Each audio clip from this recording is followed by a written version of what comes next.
With us is Mr. Suhail Shaheen. He's a member of the Taliban. He's the speaker for foreign policy and also a member of the negotiation team of the Taliban. Mr. Shaheen, to start, I thought we talk a little bit personal. We tend to talk about the Taliban, and that is an unknown group with unknown people, and all of them we think are terrible and unacceptable to Western people. And I would like to show that there are some very useful ways to approach, and that means please talk a little bit about your life. Yes. My name is Muhammad Suhail Shaheen. I'm a spokesperson of the political office of the Islamic Emirate of Afghanistan, and also a member of the negotiation team of the Islamic Emirate of Afghanistan. We are, as you said, the Taliban are unknown, unacceptable to Western. It may be, but we are the people of Afghanistan. We are not unknown people.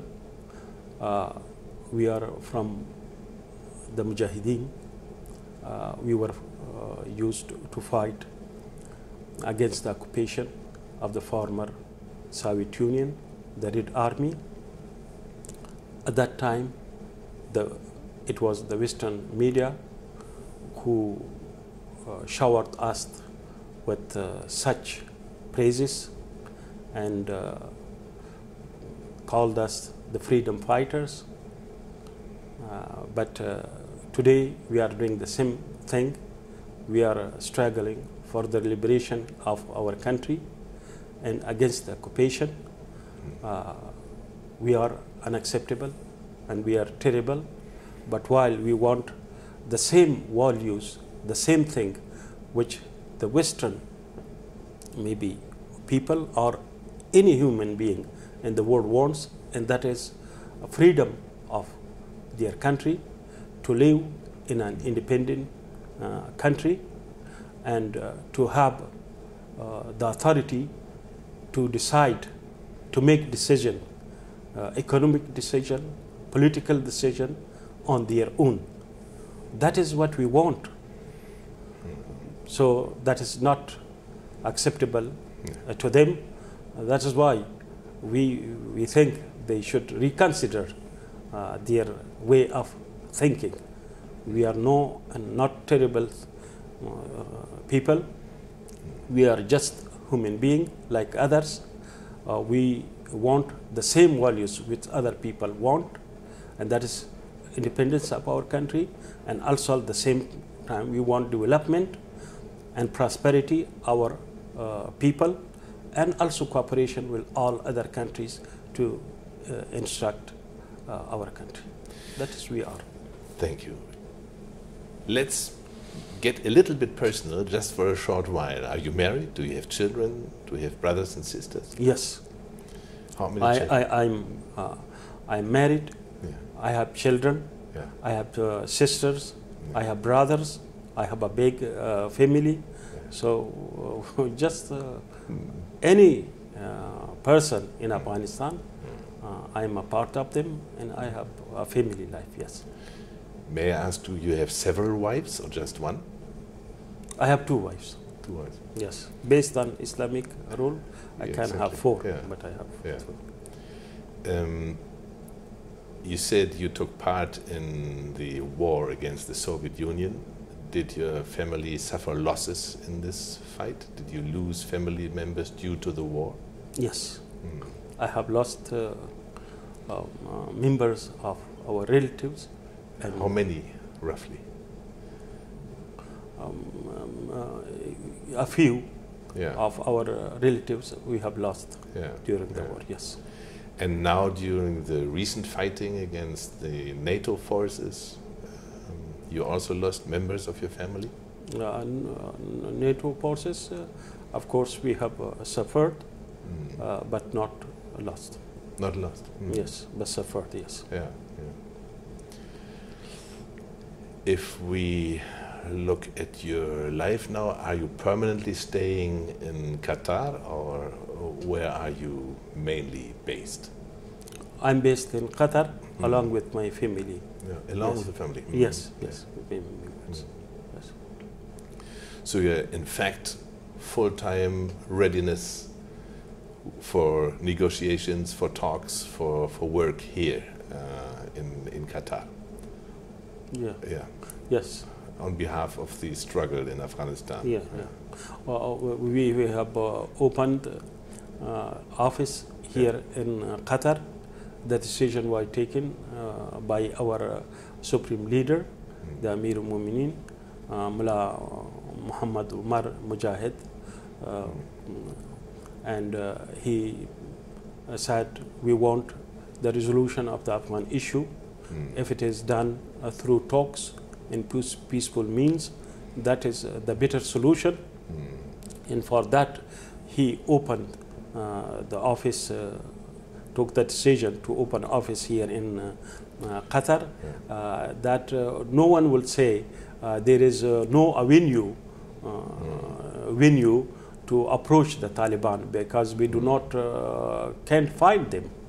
So that is why he decided to open office here in Qatar, and they then instructed us to take your families there, so you can have take decision and work independently without any worry about your families.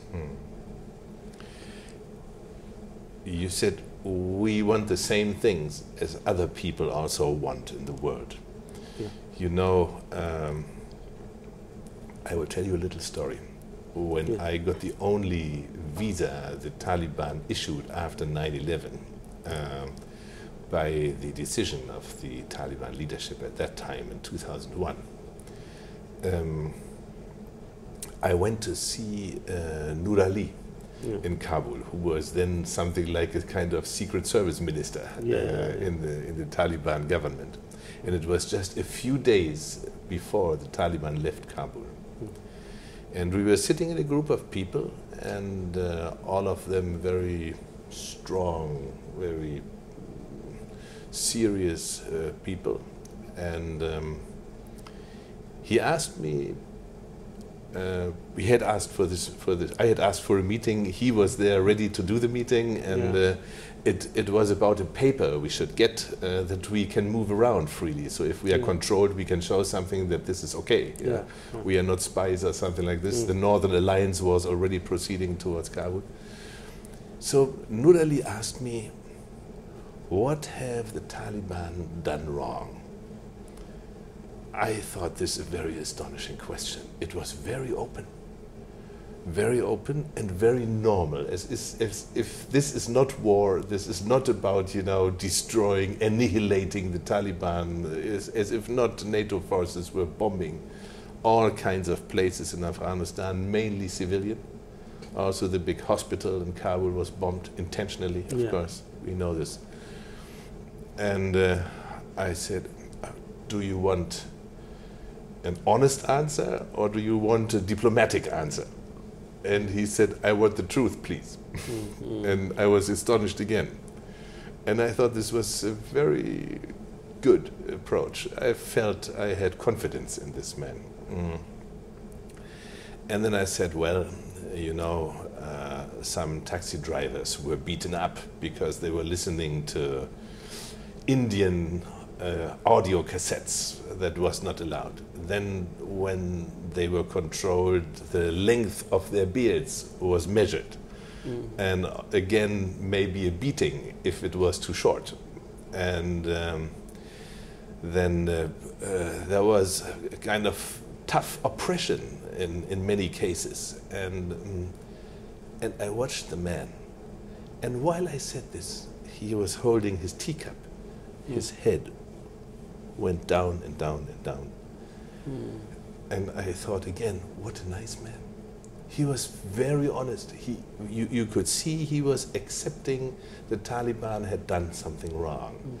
In the end, I told the story of the Buddha statues that were blown up. And a huge outcry around the globe because of that. And then I thought, I stop it here. And I was watching all the other people around. We were drinking tea. And suddenly I had the feeling all of them had already killed other people. So I felt in a little bit difficult situation, but I thought I continue here because he was the host. He was asking me to tell him the truth. So I said as best as I knew. In any case, what in fact the Western public widely thinks is that the Taliban are still the same as 2001. And if they ever come to have a strong word in Afghanistan, more than the, 30–40% of the country you already rule, that will be tough for the people, and again, they will, I quoted, economic and financial mismanagement and things like this. So they think this will all happen again. What is your opinion to that? I think there are 2 or 3 points I would like to mention. One is that at that time there was everyone was searching to find raw stuff for propaganda. So they were finding those people even to make it enlarged, to introduce us a bad people to the world, making a lot that. Secondly, a conduct of an individual is not that would be part of our policy. Yeah. Of course, we are reviewing our policy. There would be this time we are reviewing there if there is any faults. There were individual conducts in the past. Of course, there will be a framework for that would not repeat and happen. But that is a conduct of the individuals. It was not policy. They were not told to do this or this way, to have a harsh approach with the people. But you know, it was the beginning, and the people didn't have trained people, and also at the same time we were confronting domestically with the people and also with the world. We didn't have a budget and also the structure of the government. So all our people were volunteers. So maybe because of lack of experience at the beginning, some person have a strange conduct which we didn't accept and do not accept now. But it is a story of the past. We believe in the efficiency of the government, and we think the officials of the government, they are servants of the people. So their conduct should be like a servant, and they should serve the people and work for the prosperity of the people. And also we believe that we are living in this world, and it is not possible not to have cooperation and coexistence with other people in countries of the world. So, and also we need development of and construction of war-ruined country, and that is only possible that we have interaction with other people in other countries, and also constructive cooperation. So that is our policy. But you know, in any country, some individuals have conducts which is limited to that person, which is not a policy. Even in Western countries, you may have some people, they are doing wrong in administration, in governments, but it should not be considered or ascribed to all the administration, all the policy of that government. It doesn't represent the policy. So for that, for the past, as I said, they said for future, we have this policy as which I just mentioned. If we think about this, would there be, for example, I'm just checking how to explain to our viewers what would be the new era of Taliban if you come to rule more parts of the country. Would there be, for example, some possibility to appeal? That means if somebody feels I was treated unjust by the Taliban government, there was something wrong, where can these people go? Yes. What can they do? How can they say, okay, I want this to stop? What would be the possibility in the Taliban government? This we are doing right now.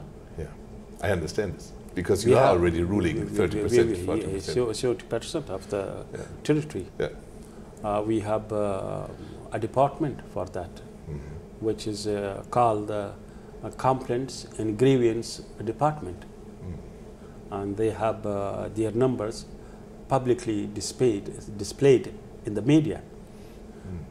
Anyone can contact them if they have grievances against our officials. They can contact that, and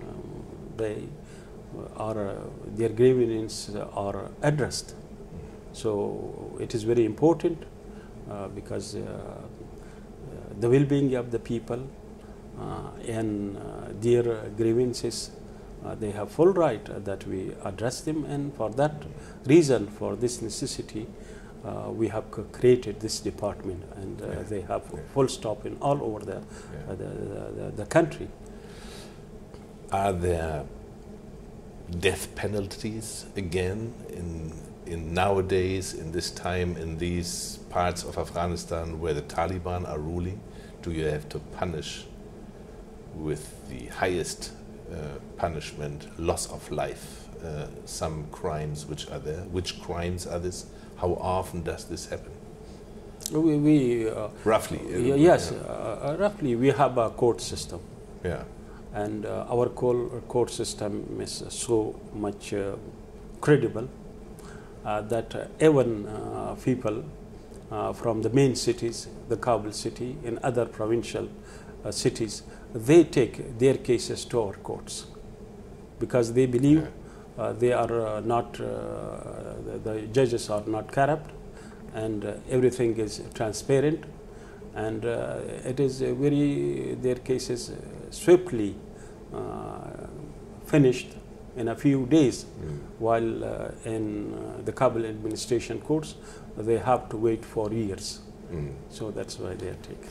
You say this, and I remember that I was exactly informed about the same thing in the first time the Taliban ruled in Afghanistan, that the courts of the Taliban were sought after. People were running to have their cases presented before a Taliban court, for also one other reason, which you didn't mention right now, that was non-corruption. Yes. Corruption in Afghanistan today is rampant. It's terrible. Yeah. Everything is corrupt. So, but the Taliban had the reputation of being completely non-corruptible. So this was quite interesting for me to hear at that time. Now you say this again, and I would like just to explain to our audience that this has a tradition with the Taliban. Yes, there are many cases which some against some poor families and poor people, against the influential of the tribes, their warlords and others. But when they came to the court, and they have taken their rights from those influential, why they would not have imagined to take from such influential people and in Kabul courts. So that's the difference. That's why people are seeking after our courts. If we think of the death penalties, which in the first era of the Taliban rule were worldwide reported about killings in the soccer stadium in Kabul, So at a place where sports are usually practiced, and I think a few killings were done in this place. And I asked for the rough number in a certain time. For example, in the last year, how many people were killed due to a court decision by the Taliban in the Taliban-ruled area.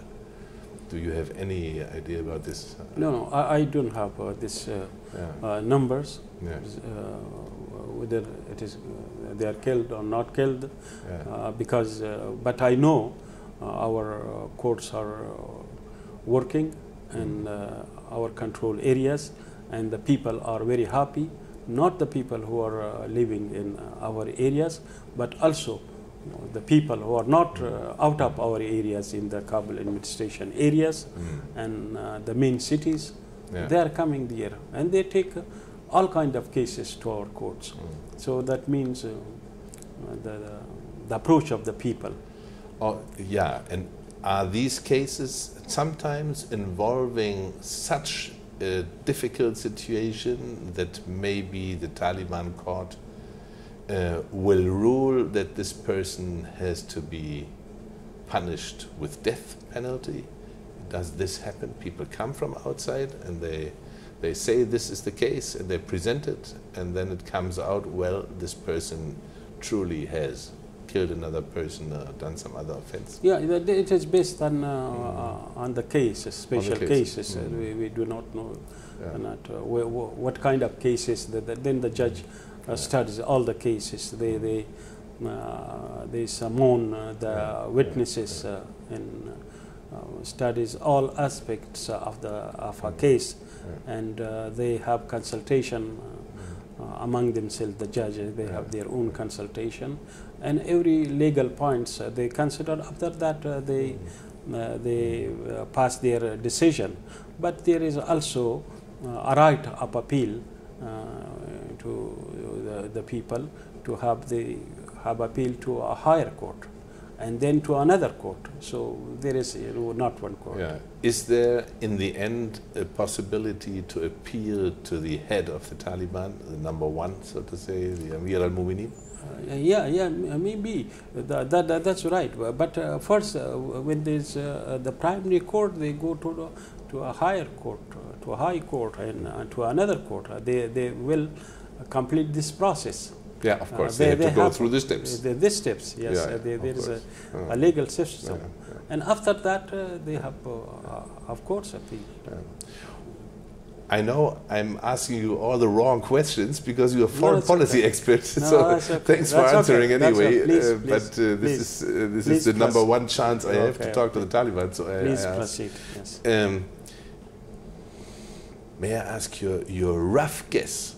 How often has roughly, one cannot count one by one, and it is not your expertise and not your job, so to say, to do that. But were by Taliban jurisdiction killed more than 100 people in 1 year in 30–40% of Afghanistan? What is your rough guess?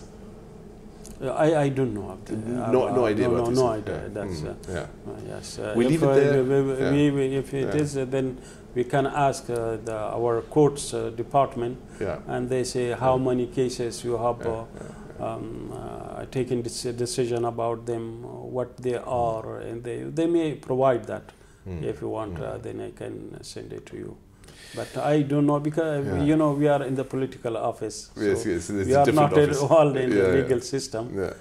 Only what we know, they are working very efficiently, and the people are happy with them, and this they are transparent and not corrupt. That. How can you hold with this, full NATO power, 30 or more % of the country, if the people are unhappy? That will not work. Yes, you are right. So this is very simple, also I remember I just gave Iranian radio an interview about my visit to Kabul, and the question was, well, for the women, the Taliban are not so good.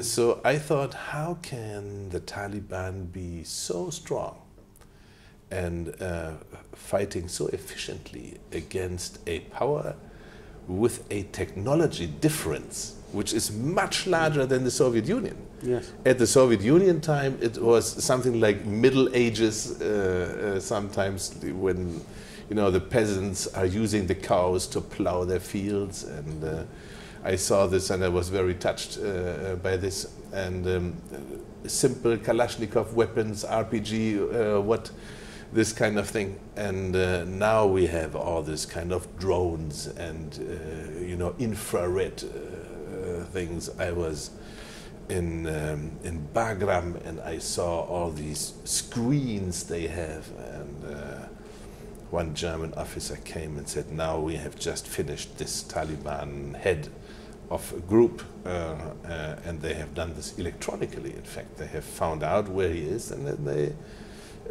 sent him a drone strike. And this is how people are being killed in this war.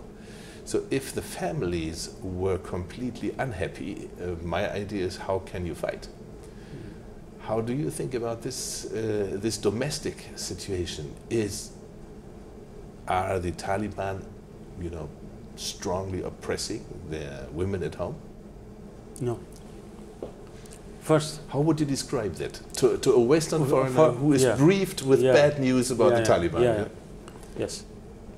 First, you are right. You are not a match to the United States technologically, and in terms of the number of their soldiers.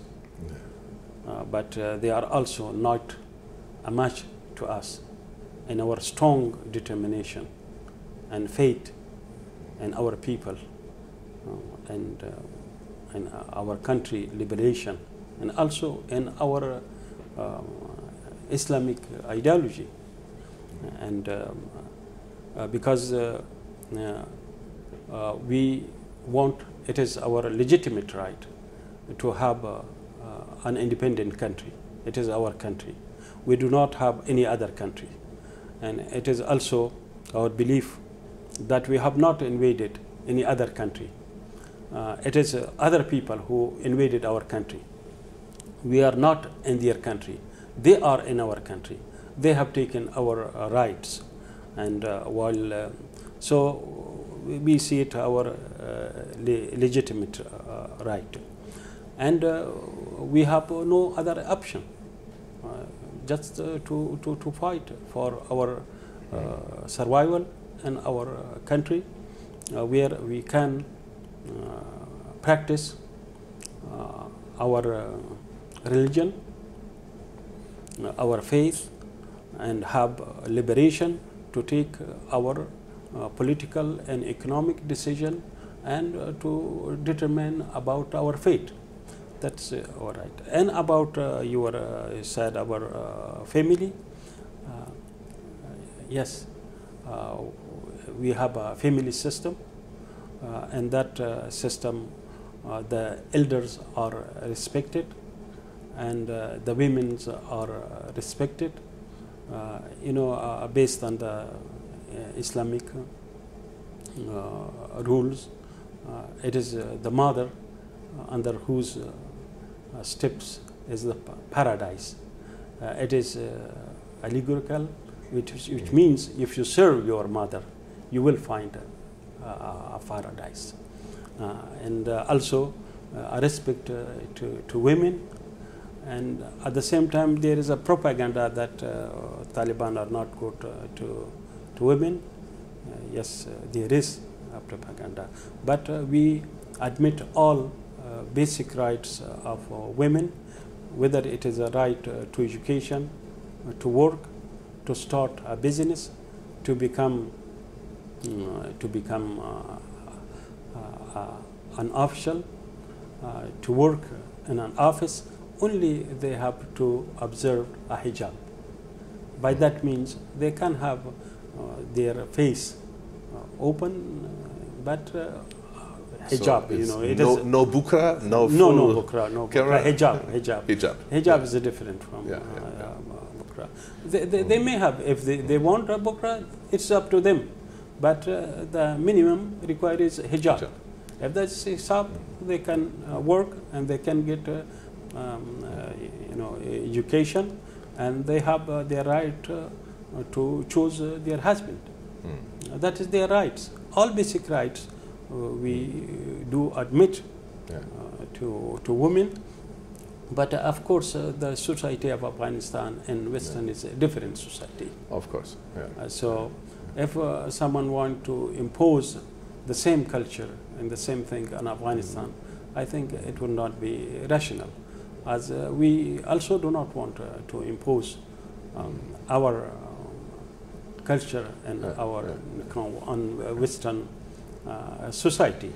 So it is only that we accept that we have two different societies, culture, but we can coexist, to have coexistence and to have cooperation positively and constructively, which is in the interest of all countries mutually, which is of interest mutually.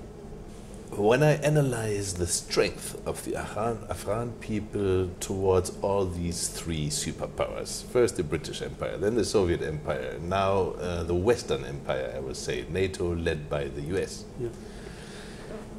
My idea is that it is the strength of the family and the clan, the big community of relatives and the tribes, which in fact is different from our Western societies. It's a very close coherence and unknown solidarity in our Western countries, and in fact the backbone to my feeling of the strength of the Afghan freedom struggle. How do you see that? Yes, you are right. We have a very strong family system, strong clan system. At the same time, our people are have very strong belief. They are very strong believers, Muslim people, and all of them give them this strength to fight for their liberation, their independence, whether it is independence to have the right to practice their faith and religion, and whether it is the right to take their decision, all kind of decision which I already mentioned. So these have given them this strength. You are right. Yeah. And in Western capitals, of course, it is being discussed that the Afghan people, the fighters, Taliban fighters, are not afraid of dying. They go happily. They are ready from the start. And that is a difference to our approach. I think people who are with the German army do not think of, let's say, of a certainty of death or something like this. They don't face it that clearly, so to say. And they are shocked when it happens. And this is somehow something I felt was different with the Mujahideen when I was with them. And I think it has remained same in the present struggle. There is one question I have. My feeling was, or my observation was, that with the NATO occupation of Afghanistan, there was a clear strategy to kill tribal leaders, many of them, if possible. Because I had the feeling the Western alliance wanted to break the backbone of the tribes and of the clans, so that they saw to it that if they can hit at leaders inside this system, in tribes and clans and in villages, they will try to do that. I thought this system was much stronger in the Western occupation than in the Soviet occupation. How do you see that? Yes, I think it was one of the mistakes of the NATO to kill the clan leaders.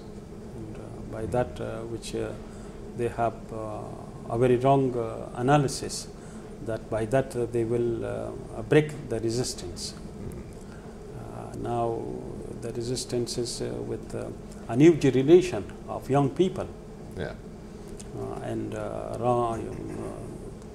most of them, the members of madrasas who are studying, they are students of religious schools, and some of them from the clans, the tribes. So only by killing the influentials, they made it, even the clients, more hostile to them, rather than to make them, in their view, that they will be surrendered. Yeah. So both the clans and this new generation of resistance, freedom fighters, they were united because of the American bombardment. And the other thing they made a mistake was they said, if you put more pressure on the people and to have a brutal conduct, the people will be terrorized and they will have no courage to stand up to the invading forces. But they didn't know that the Afghan people have a tradition of revenge. If you kill a member of a family, the remaining members will come forward to take the revenge. And that also increased or strengthened the ranks and files of the Islamic Emirate or Taliban. Are you Pashtun yourself? Yes, I'm Pashtun. Yes. So I think it's Pashtun Wali very much, yes, which has this revenge system, which is so strong. So because strong. It unites the clan. Yes. So it is all over the Mujahideen, and it is especially to Pashtun, but it is not only limited to Pashtun. We have also Tajiks and Uzbeks and all those, so they have a similar tradition. Another question which is just coming up, if you look at the ethnicity in the Taliban movement, how many percent Pashtuns are there? What is your rough guess? Right now? Right now, yeah. Right now, we have Mujahideen all over Afghanistan. Yeah. We have a very strong base in Badakhshan and Takhar and other northern provinces of Afghanistan, which they consist of Uzbek Mujahideen, but of course they are Uzbek from Afghanistan, not from other countries. Yes, and also Tajiks. We have very strong outposts there, and Jabahat, France, of Mujahideen there. Similarly, we have in the Pashtun areas, the Pashtun provinces, yes, we have. So now the movement is countrywide, all over the country. Yeah. It is not limited to a certain province or to a certain belt of Pashtun, as they were called in the previous years. Yeah. Hizb Islami had a very radical policy when I was there in the fight against the Soviet Union, that Hekmatyar said, I want to invite non-Pashtun ethnicities to become a group commander or bigger commander in the Pashtun area, to introduce, more of the brotherhood cross-border, so to say, among the ethnic, let's say, diversions that people get accustomed to, growing together and fighting together. Is this also policy of the Taliban? No, it is not. We can say that it is policy that to appoint another from non-Pashtun area to Pashtun area, it should be. But usually the governors are transferred each year. Some of them may be transferred to Tajik areas and some to Pashtun areas. But yes, they are transferred. So on the high level you do it? Yes, they are usually transferred, so that they, from the beginning, the people know, and all the governors, they are well known to Tajik people and also to Pashtun people, because each year they Yeah. are transferred from one area to another area. So that is why one of the reason our leadership have a very strong control and obedience from the governors. So they are not like in the previous jihad against the Soviet Union, when there was a commander, he was in one area or one province, the same province for years, and no one was able to transfer him to another area, because he will resist. Yeah. In case of the Islamic Emirate, it is not the case. Every governor or commander knows that he can be transferred to another province, to another area by the leaderships. So when he received the instruction, he just obeys that and goes to that province.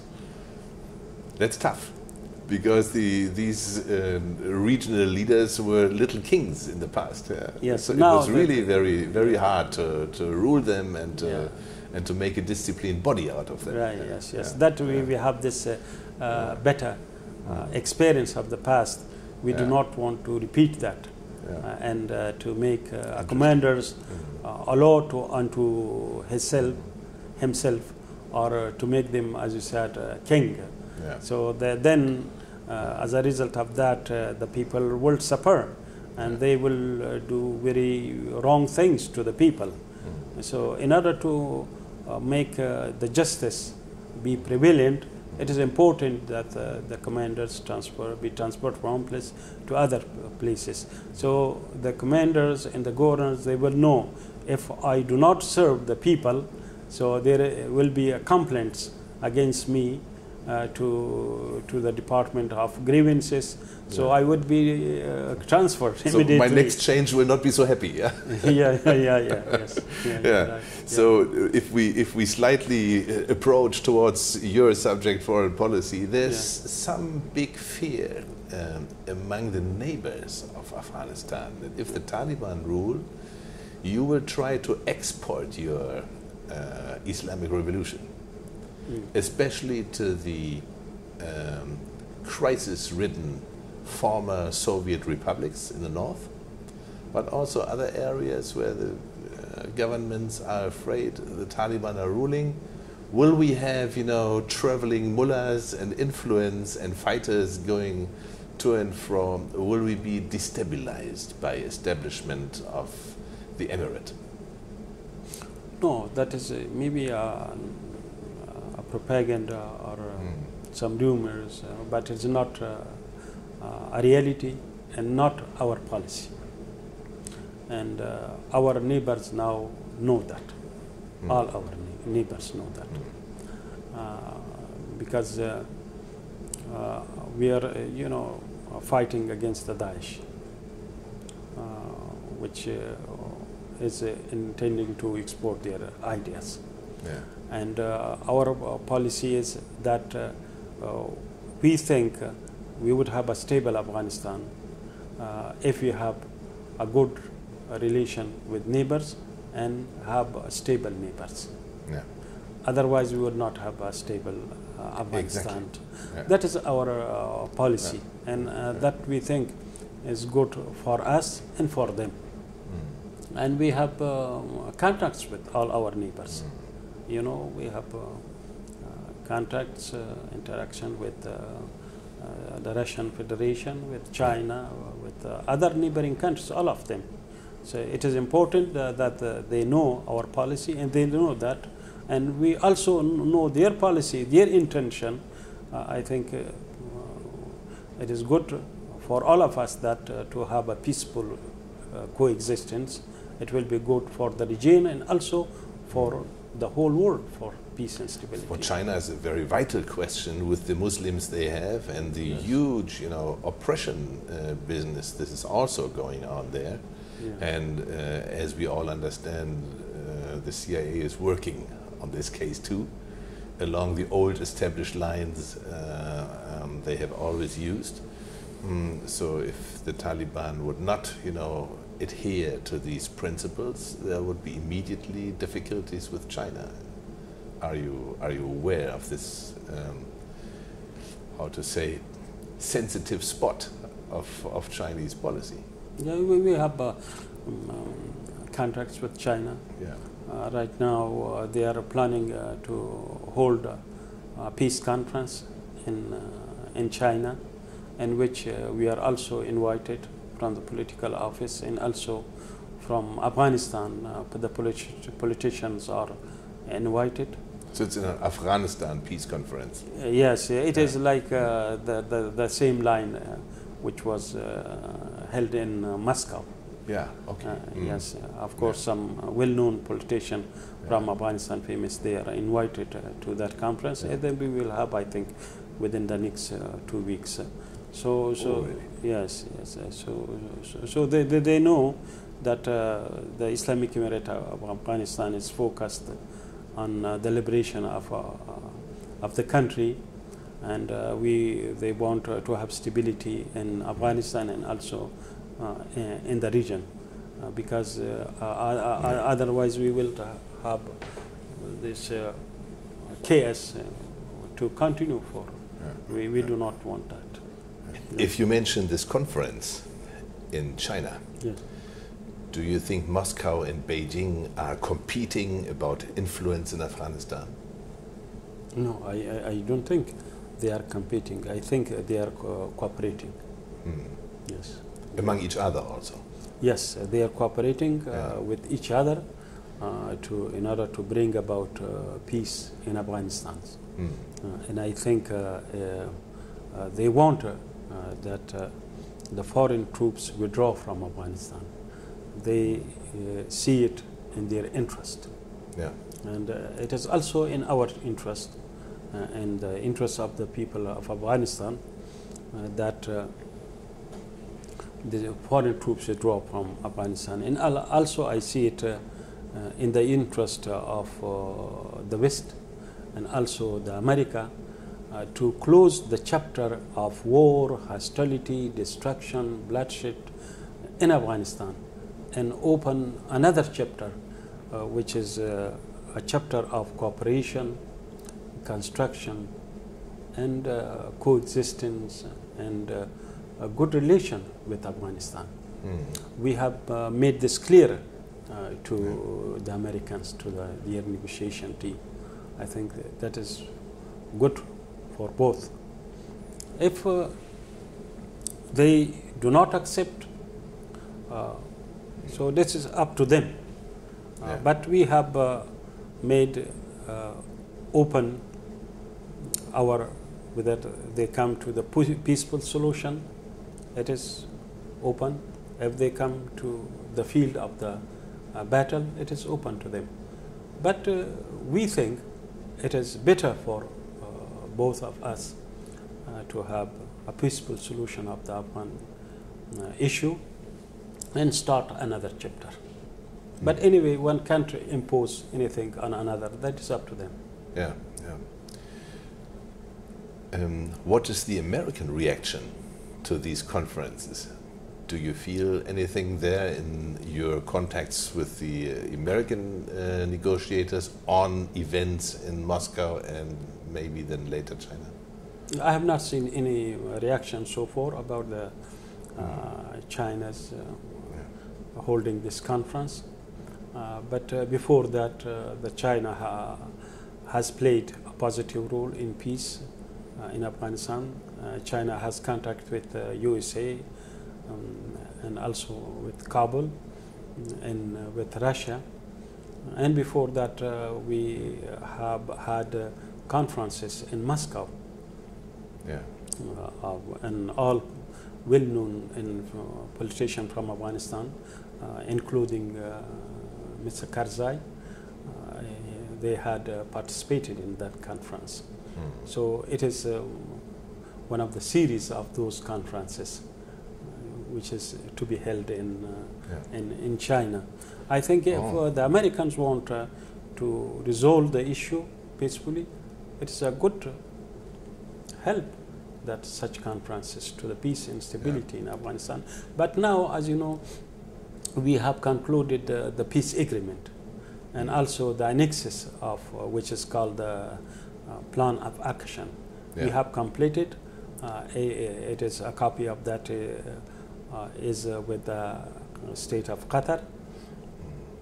So with the American negotiators, yes, you would yes, say. Yeah. yes, yes. So it is now to America, if they want to sign this, so we would have a peaceful solution. If they do not want to sign that, we would have a war that to continue. But in that peace agreement, there are points. Some of them are 4 points, among others, which are the main points. For example, the withdrawal of foreign forces from Afghanistan, and how quickly? How quickly would that be? Within 1 year, or? Yes, there is a timetable for the forces. I know the period of the timetable. Yeah. But I can't say here because we are committed not to disclose it right now. Yes. And also that assurances to the Americans that we would not allow anyone to use the soil of Afghanistan against the United States and its allies. Also, there is the intra-Afghan negotiation to be started immediately after the signing of the peace agreement. Yeah. And among those, there will be a discussion about a permanent and comprehensive ceasefire in Afghanistan. That will be discussed in the intra-Afghan negotiation. Yeah. But now the Americans have retracted and they have not signed this agreement. So all those things could not be happened without signing of this agreement. But anyway, that way is open. It is up to them, up to them. But we do not besiege them. They say they think every deception they are weak. We are not weak. We have fought have been fighting for the last 18 years. We can fight for more than that. So, but at the same time, we made this door open. Yes. It's regrettable. President Trump had planned to have a secret meeting with the Taliban in Camp David, even. Yes. And to my best understanding of politics, I was very happy to hear that. Because Donald Trump is his own person very much. And he listens to himself also, not only to others. We know he has invited President Putin twice to the White House and could not follow through. President Putin could not come to the White House. Some forces inside the US are stronger than Donald Trump. But in this case, I had the feeling that if Donald Trump gets the idea from the meeting, direct one-on-one meeting with the Taliban, that he says, I can make a deal, then he will do it. So I thought this is a chance. There are sometimes similarities in, a very, distinct personality between some Taliban members and Donald Trump. So I thought this was a good idea. How was your feeling about this chance to meet with him in Camp David? Were you positive yourself? Yes, we were positive, and are positive about that. We were, our negotiation team was invited to Washington. Would you have gone to? Along with Mullah Biradar, the Deputy Amir for Political Affairs and head of the political office. And we thankfully accepted that invitation. There was no question about that. But we had some difference about the time of going to Washington. And the reason for that was they wanted that to happen immediately, while we wanted that should happen after the signing of the peace agreement, because the reason for that was we had not a ceasefire before the signing of the agreement. So there was possibility either from their side or from other side, some very huge attack happen in Kabul or in other cities while we were in Washington.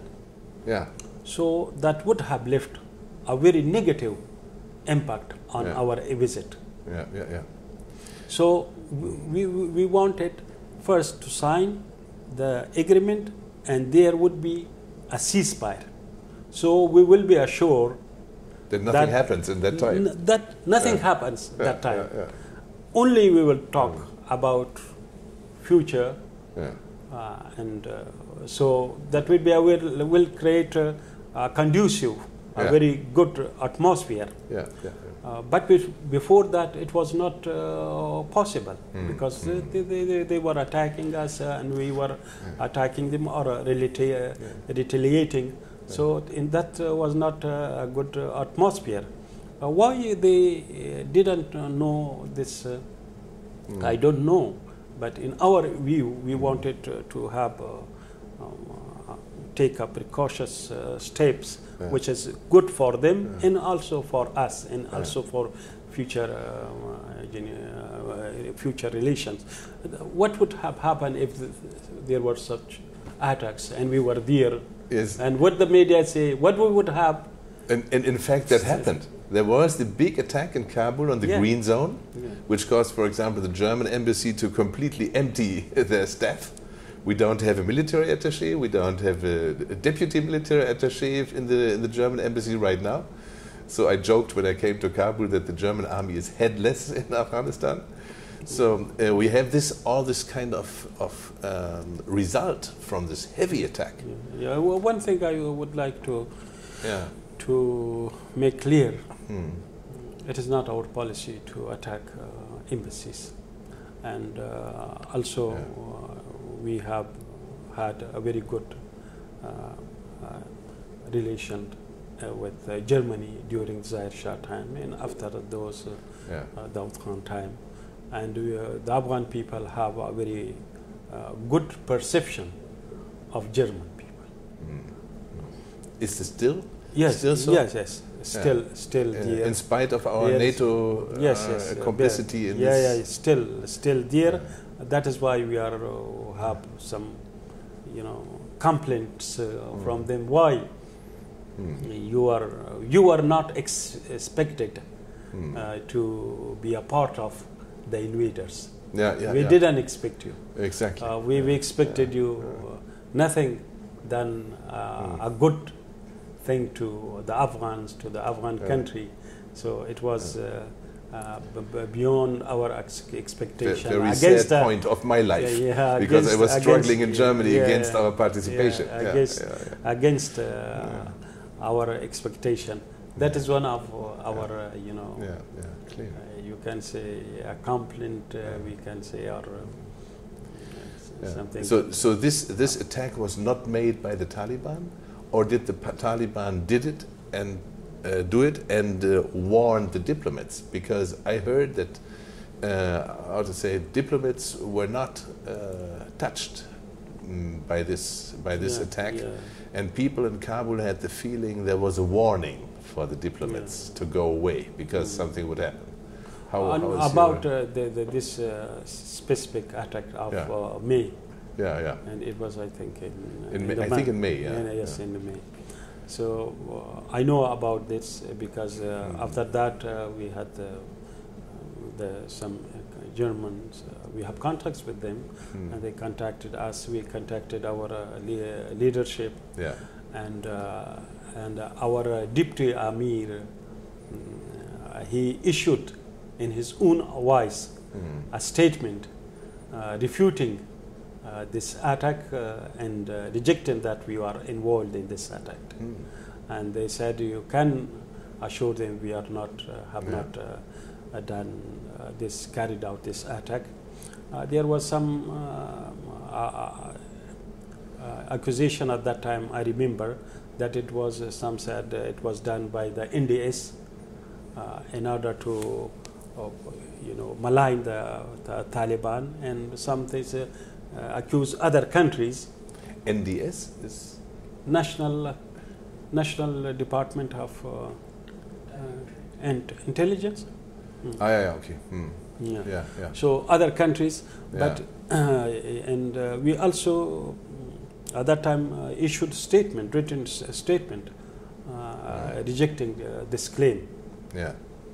And after this, we also we talked with our leadership and with other diplomats here that those diplomats they are safe. We do not attack them unless they are involved in military affairs. Yeah. They are planning attacks against that. Yeah. So they are not diplomat. They are military people. Yeah. So when they are diplomat, we have meeting with them. We have contacts with them here in Doha, and why we should attack them? No, so. Yeah, that would make no sense. Yeah, make no sense. Yes, yeah. It makes no sense. We do not attack NGOs and diplomats. But if they are military people, they actually attack them. We have to defend ourselves. Yeah, yeah. And they are there in our country, in Afghanistan, invaded, occupied our country. Then we see it our legitimate right to liberate our country for that one. So, but other countries like NGOs and diplomats, we do not. It was very much said that the then, fired National Security Advisor John Bolton was very much active in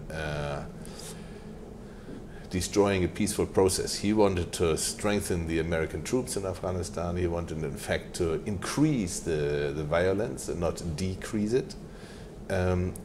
How strong, to your guess, was John Bolton in, let's say, stopping or hindering the approach of the United States towards the Taliban? Was he efficient in his way? I don't know about. I do not know specifically about John Bolton, what he was doing in the White House. Yeah. Yes, I have heard these reports in the media, as you said, but I think this idea of increasing the, troops in Afghanistan or in continuing the war in Afghanistan, it is a very wrong idea. It is against the interest of the American people, because what they did achieve for the last 18 years, only that there was a loss of about $1 trillion,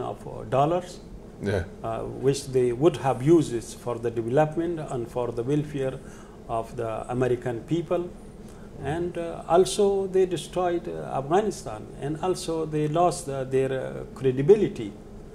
Before that, all people in the world in Afghanistan, they admired the Americans that they are doing for their justice, for their fairness, for their human rights. But now the people see that the Americans bombard and kill innocent people, civilians. They destroy villages. They put innocent people beyond the borders into jails, and they do something which they didn't believe in the past. So they, lost their credibility, their money, and their reputation, their image, all those things. By continuing this war. While if they had sought other ways, peaceful ways, they would have achieved their legitimate right. We are not against their legitimate right in Afghanistan, now and in future. But if they want to achieve it through military approach, through force, that we do not accept. We accept good relation with other countries, friendship, but we do not accept mastership of any country. If we see, this American understanding with the Taliban, and everybody is in fact expecting that to continue now.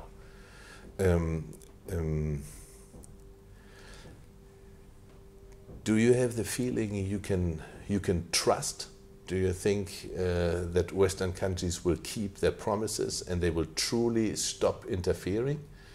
Or maybe, how to say, interference is going underground after that, as we had in the past? I think the Western countries should see whether what they have achieved by interfering in Afghanistan militarily. Yeah. If they didn't achieve anything, why they should repeat it? Why they should not instead have to use the opportunity to have a good cooperation with Afghanistan. I think if they have cooperation with Afghanistan, I think in a stable and a peaceful Afghanistan, in an independent Afghanistan, they would have their legitimate objectives more served than in a military way. So that is up to them, and they should not repeat it. If you repeat a failure, a wrong formula 100 times, you will get the wrong results 100 times. So I think they should change their way of decision and thinking. We understand in the beginning of the war against the Taliban 18 years ago, there was a discussion between Americans and the Taliban about building a pipeline, the so-called TAPI. Yes, TAPI. Pipeline, and the Taliban refused to take a World Bank loan of $100 million to build the pipeline. The Americans wanted the Taliban government, the Emirate, to take this loan, build the pipeline, and the Americans would control it. They would control the opening of the tap, and they would control the selling in the end of the pipeline, and American companies should build it, but the Taliban refused to take the loan. So this is the story which was told by Ahmad Rashid in his book, who is now a professor in the US and things like that. And on the other hand, now we see that it would be so wonderful for Iran to build a double pipeline of oil and gas, and then we have TAPI coming from the north, this one coming from the west, to China and India, and everybody would be happy. And I think this kind of pipeline plan is anathema to Washington. Washington does not want to hear any of this kind of thing because it goes against their strategic aim of trying to make it difficult for China to procure oil and gas. What is your assessment about this? Again, distorted information. Yeah. At that time, no entity, no country in the world was ready to give us loan. If they have given us loan, either World Bank or any other bank, we would happily taken that. You would have taken that? We were in need of that, but it was not for the construction of a pipeline, as they say, because the construction of the pipeline was not completed or not started because of competition between Bridas and Unicol. Yeah, exactly. I know that because I know that was in some way part of the meetings and was given updates about that when I was in New York. In the permanent mission for the United Nations, permanent mission of Afghanistan for the United Nations. So, and then when the Unicol, they said, we do not construct the pipeline until there is another government in Afghanistan. We wanted the Unicol construct that pipeline. We would have provided security for them, because it was for the good of our people. Yeah.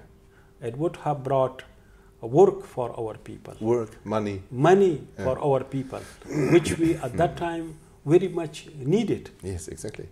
It would have helped to end the war, the domestic war in the country, which also was in our interest.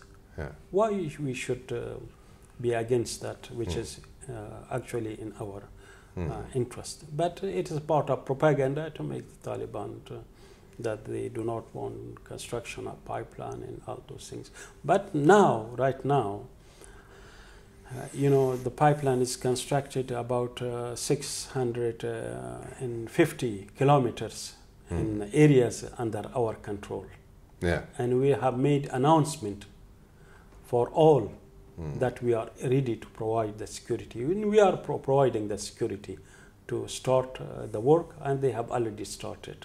The work. So it has changed quite a lot. No, we are not. We never been against the construction of the pipeline. We know it is for the people, for the country. It is a national project, and we support that.